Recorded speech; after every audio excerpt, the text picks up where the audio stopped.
Oh Sam, oh pourquoi tu m'as laissé? Romain qui s'en va en vacances en plus.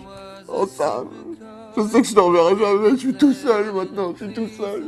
T'étais si jeune, si beau. Enfin, t'étais si jeune. Mais tu es où? Où es-tu, Sam? Où es-tu? Hey! Bah, t'es là? Oh, je suis vraiment désolé pour la semaine dernière, j'avais une gastro, j'en ai mis partout, alors forcément j'allais pas venir. Enfin, Par contre, j'ai quelque chose à t'avouer. Ma machine à laver est tombée en panne, alors j'ai plus un seul pantalon propre. Ah ouais. Alors c'est marrant que tu dis ça parce que je... Quoi? J'ai un truc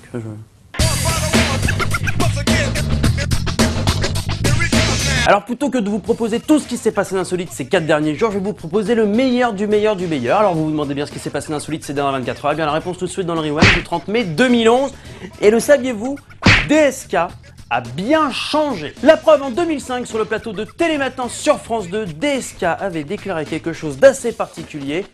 Regardez. Vous ne vous soyez pas rendu compte en rentrant dans cet appartement que le fait de louer un appartement qui valait 10 fois le SMIC par mois était quelque chose qui était inacceptable. Stop, stop, stop, stop. Alors pour ceux qui habiteraient dans une grotte depuis approximativement 3 semaines, je vous rappelle que notre cher DSK habite depuis peu dans un magnifique appartement new-yorkais de 600 mètres carrés, mais surtout que cet appartement lui coûte près de 35 000 € par mois, alors quand Dominique nous explique il y a 6 ans.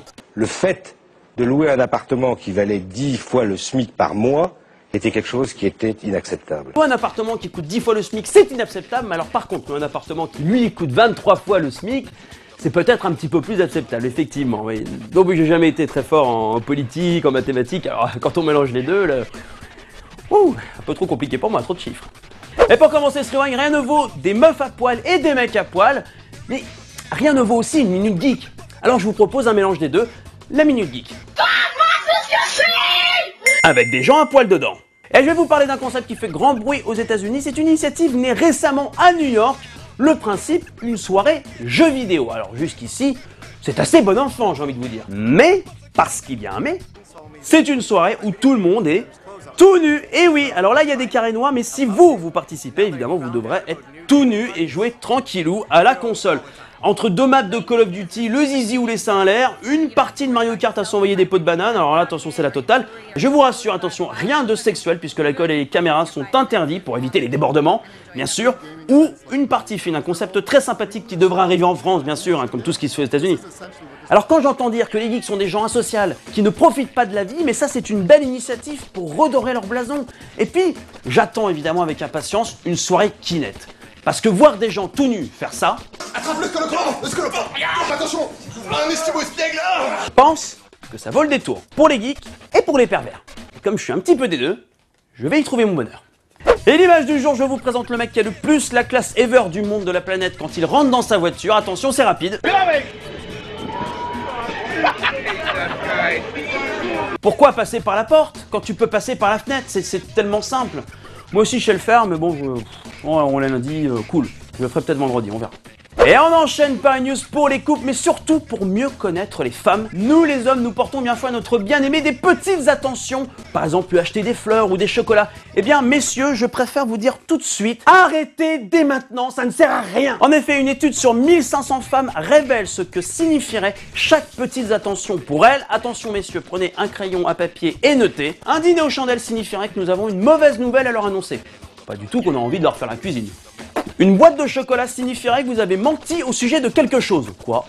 On ne sait pas. Et le mieux, attention, lui offrir des fleurs serait pour un tiers des femmes interrogées un aveu de tromperie. Non, nous ne voulons que vous faire plaisir, juste vous faire plaisir, c'est tout. Donc messieurs, reprenez votre stylo et votre papier de tout à l'heure et notez ce qu'il faut faire pour que votre copine vous trouve parfait. Attention, vous devez être un connard. Voilà, mais un connard fini, hein. C'est terminé les petites attentions, les petits mots d'amour planqués dans sa poche, ou encore lui faire des surprises après le travail, lui acheter de la barbe à papa parce qu'elle adore ça. Tout ça, c'est terminé. Les femmes adorent donc les salauds, les mecs sympas, elles n'y croient pas, hein, ils cachent forcément un truc. Alors moi je propose, pour que les mecs comprennent un petit peu mieux les filles, que ta copine soit livrée avec une petite notice, un peu comme chez Ikea, avec des dessins. Voilà, comme ça on est sûr de pouvoir s'y retrouver. Et pour se quitter tranquillement, la loose du jour. Et cette loose du jour, nous la devons à un homme extrêmement patient. qui a eu comme idée de faire une magnifique pyramide en domino. Ah, c'est joli.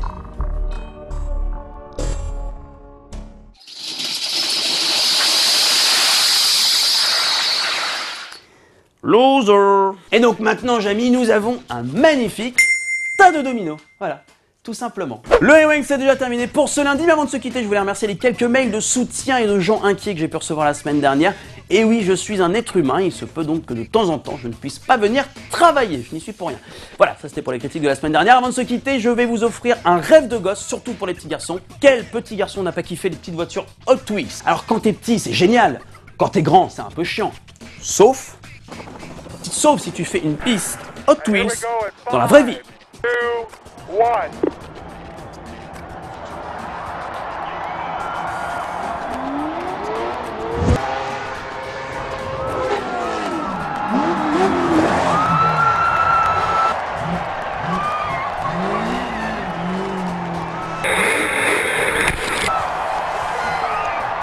Le pilote de cette voiture a réalisé un de mes rêves de gosse. Voilà. Donc si je le croise, je lui pète la gueule. À demain.